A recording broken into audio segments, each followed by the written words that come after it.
je viens de présenter au niveau du Conseil de sécurité des Nations Unies les préoccupations du Mali par rapport au récent rapport du secrétaire général des Nations Unies qui a été publié, et surtout dans ce rapport mettre l'accent sur la détermination du président de la République du Mali, M. Ibrahim Boubacar Keïta, et de l'ensemble du gouvernement par rapport à l'accélération du processus de paix pour une stabilisation définitive au niveau du Mali.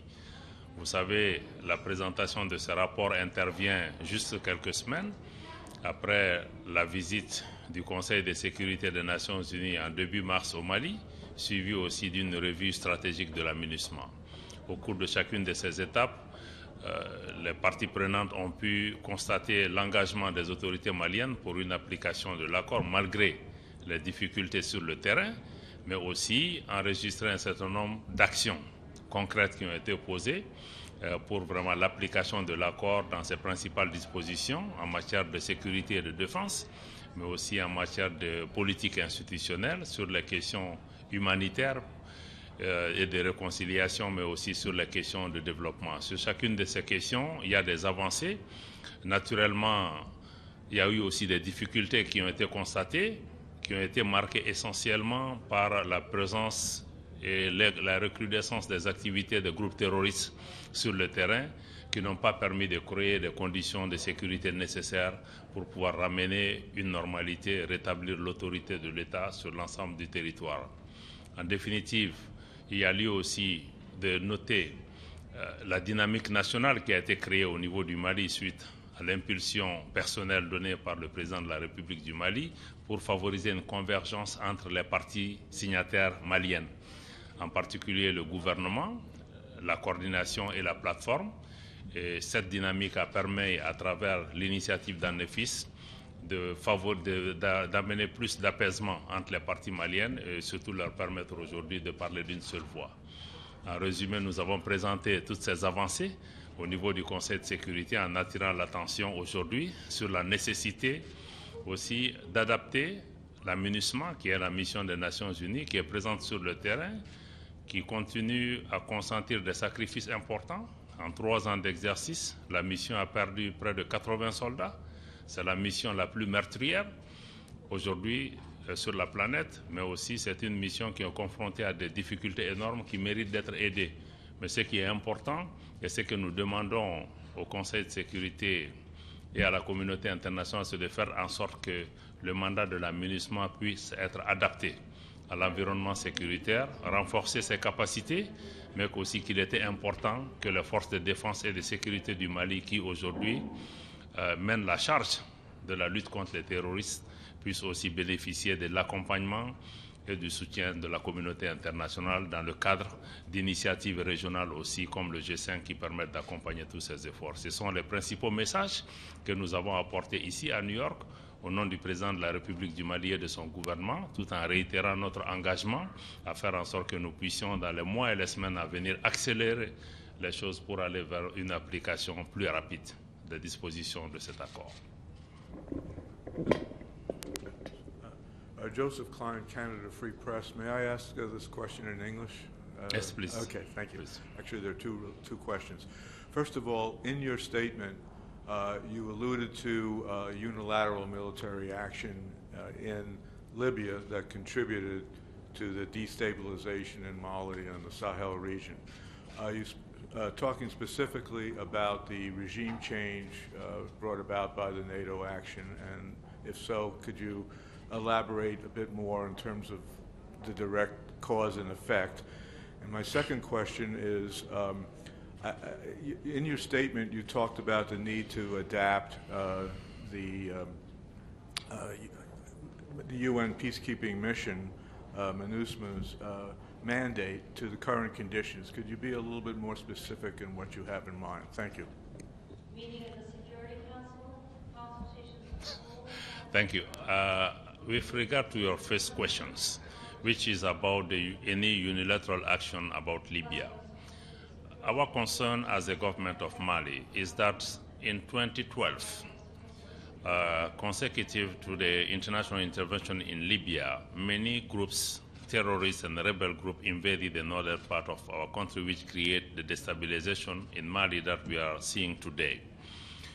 Today, our concern is as we are moving into implementing the peace agreements and stabilizing our country, if the situation in Libya is not stabilized, we will not have any lasting solution in Mali.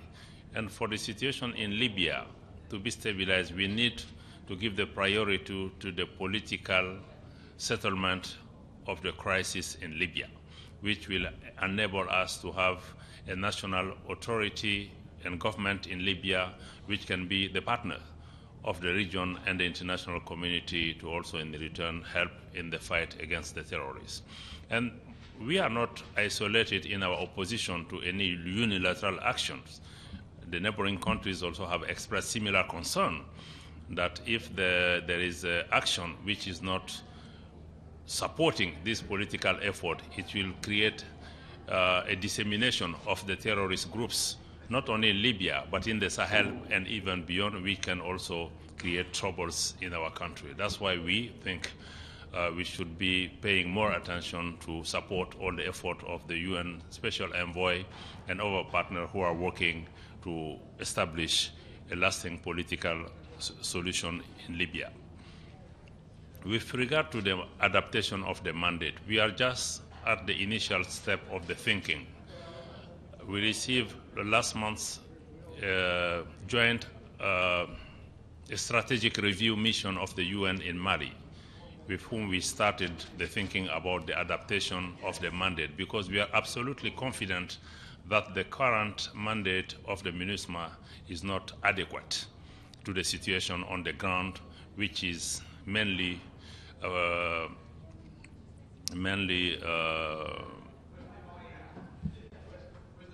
about the terrorism.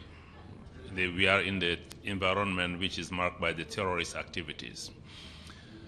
With regard to that element, we, as a Malian government, we have put on the table three key areas of strengthening the work of the MINUSMA. First, we think the operational capacity of the MINUSMA should be strengthened, and the posture of the mission should change to make it more proactive to address those challenges according to what is prescribed in the mandate, to enable the mission to have the strength and the ability to protect and defend and execute its mandate. First point.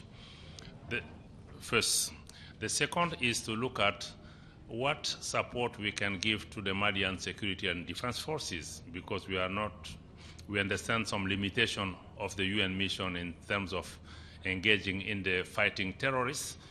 But Malian security and defense forces, the only limitation that they have is the limitation in terms of the means.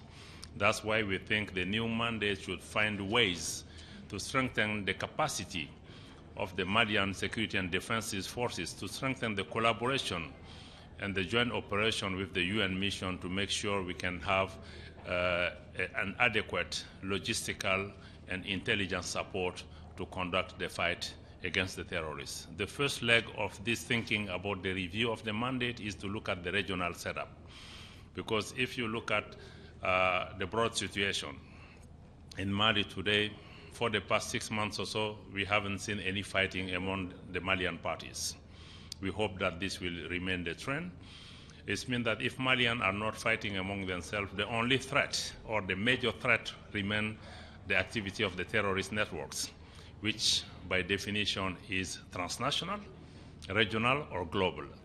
For that to be addressed, the MINUSMA mandate is only for Mali, while the threat is transnational. So we need to encourage and support the regional initiative, like the one coming from the G5, the Sahel 5-country Mali, Burkina Faso, Niger, Chad, and Mauritania, who have decided to pull their effort and to put in place a regional mechanism to fight against the terrorist network. They need to be also supported by our partners, logistically, in terms of the intelligence and number of areas. So these are the three key areas where we think the thinking should go, as we are looking of ways and means to strengthen the capacity of the mission on the ground. And we hope that our partners can concur with this vision. We had conversation with many of them, and we are hopeful that this idea will be taken forward. Thank you very much for that very detailed answer. But on the first point concerning the action in Libya that resulted in the removal of Gaddafi, am I correct in understanding you to say that it was that action without any plan for what would happen in Libya following the removal of Gaddafi that led to the spillover of terrorism, Islamic Jihad terrorism from Libya to parts of Africa, including Mali? And have you seen any evidence of any presence of ISIS, which is now in Libya, in Mali? Has there been any presence noticeable of ISIS in Mali? Thank you.